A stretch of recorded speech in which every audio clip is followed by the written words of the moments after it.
Sejam muito bem-vindos a esta nossa análise. Sabe, existe um paradoxo meio cruel no mundo dos negócios.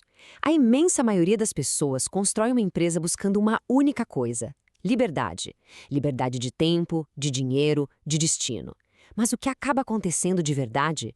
Constrói-se uma engrenagem que cria exatamente o oposto.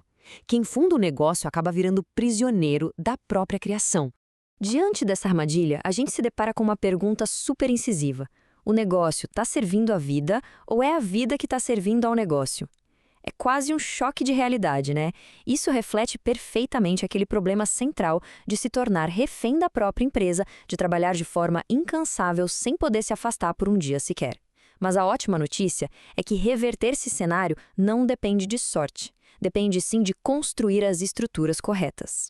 Para entender e resolver isso, nosso mapa de hoje passa por 5 pontos super práticos. Primeiro, a armadilha de ser refém da empresa. Depois, os 6 pilares estruturais. As 6 liberdades parciais. O teste decisivo do preso versus livre. E, por fim, um diagnóstico prático de liberdade. Vamos lá? Ponto número 1 da nossa jornada: refém da empresa, ou o famoso paradoxo de quem funda o negócio.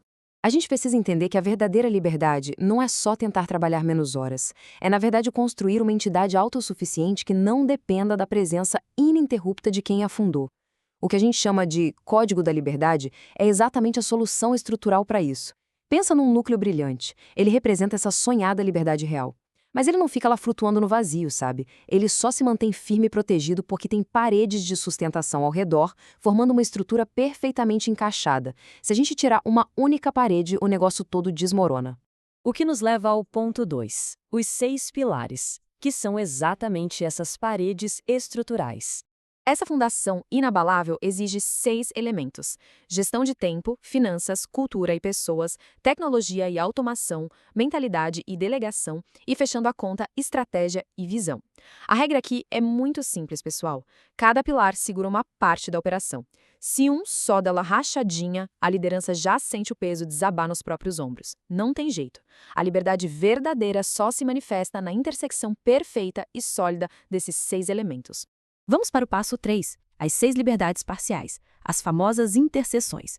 Quando a gente une esses pilares, os níveis de autonomia começam a subir como se fossem degraus de uma escada. Começa lá na escolha, que é literalmente ter o poder de dizer não para clientes ou projetos que sugam a energia.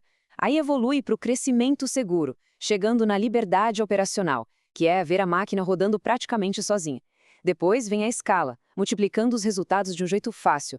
A direção, que traz aquela clareza cirúrgica para o futuro, e lá no topo, o propósito, o negócio finalmente servindo a vida de quem teve o trabalho de criá-lo. E agora a gente chega na quarta parte, preso versus livre, o nosso teste decisivo.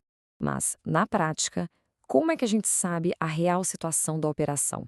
Olha, o contraste é bem brutal. Sabe aquela sensação pesada de sufocamento, de ansiedade, de estar preso na própria empresa? Pois é.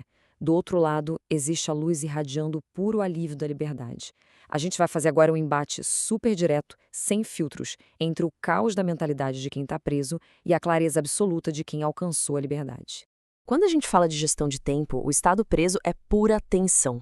A agenda é totalmente engolida, são urgências pipocando o tempo todo, é só apagando incêndio, o celular apitando sem parar no fim de semana, um caos. Mas aí, em contraste, o estado livre respira. Existem blocos de tempo que são rigorosamente protegidos para pensar de forma estratégica. A mente finalmente consegue desligar. O descanso vira algo absoluto e totalmente inegociável. Nas finanças, o jogo muda de mera sobrevivência para a abundância. Estar preso é olhar o caixa no vermelho o tempo inteiro, com a liderança precisando atuar como o vendedor desesperado da empresa, sabe? Aceitando qualquer negócio só para pagar os boletos do mês. Já o estado livre traz uma paz profunda. A gente fala de ter 6 meses de reserva de caixa, números semanais super cristalinos e um motor de vendas que funciona sozinho, de forma previsível e muito segura. E em cultura e pessoas, a armadilha é clássica. Quem está preso até delega tarefas, mas não solta a responsabilidade.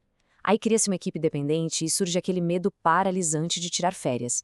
A realidade livre cria donos. A equipe tem autonomia de verdade. A liderança para de ficar resolvendo o probleminha infantil da operação e passa a formar novos líderes, pessoas que resolvem tudo por conta própria. Tecnologia e automação ditam o nível do nosso esforço. Uma empresa presa depende da memória de quem já está lá há anos. Os processos são manuais, exaustivos, e crescer significa literalmente trabalhar o dobro.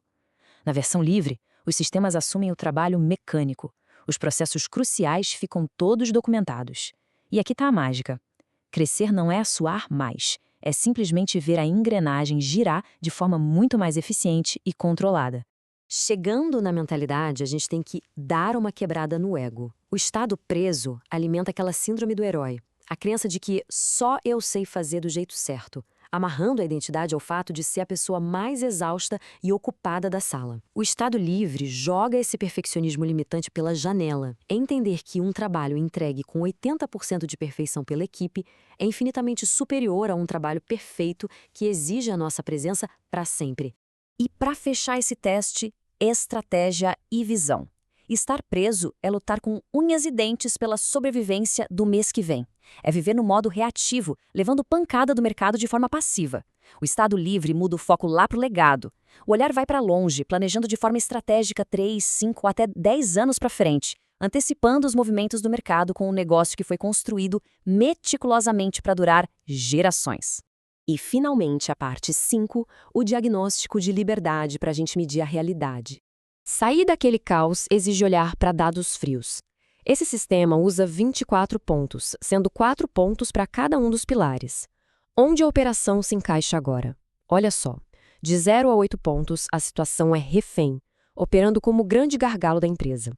De 9 a 12, a posição é de operador. De 13 a 17 pontos, entra no nível gestor. Passando dos 18 pontos, aí sim se atinge a cadeira de dono, com a máquina rodando de forma independente. E cruzando a linha dos 22 pontos, alcança-se a tão sonhada liberdade real. Só que um diagnóstico sem plano de ação não serve para nada, certo? O primeiro passo é aceitar de verdade o nível em que a empresa está hoje. Depois, a abordagem precisa ser cirúrgica. Encontre exclusivamente os 2 pilares mais fracos. O foco é se comprometer com 3 ações resolutivas para os próximos 30 dias, já deixando uma data inegociável marcada para reavaliar. É assim, com essa engenharia exata, que a gente estanca os vazamentos de um negócio. Uma empresa, na sua maturidade máxima, funciona exatamente como o ecossistema perfeitamente interconectado.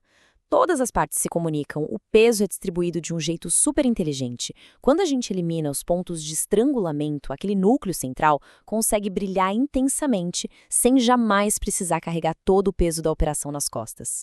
E para amarrar tudo o que vimos hoje, deixe uma reflexão vital. Se a pessoa que fundou o negócio desaparecesse completamente hoje, a empresa continuaria a crescer e a prosperar sozinha ao longo dos próximos 6 meses? A resposta brutamente honesta para isso é o que vai revelar se a estrutura atual realmente garante a verdadeira liberdade ou se é apenas um cativeiro muito bem disfarçado de sucesso. Até a próxima!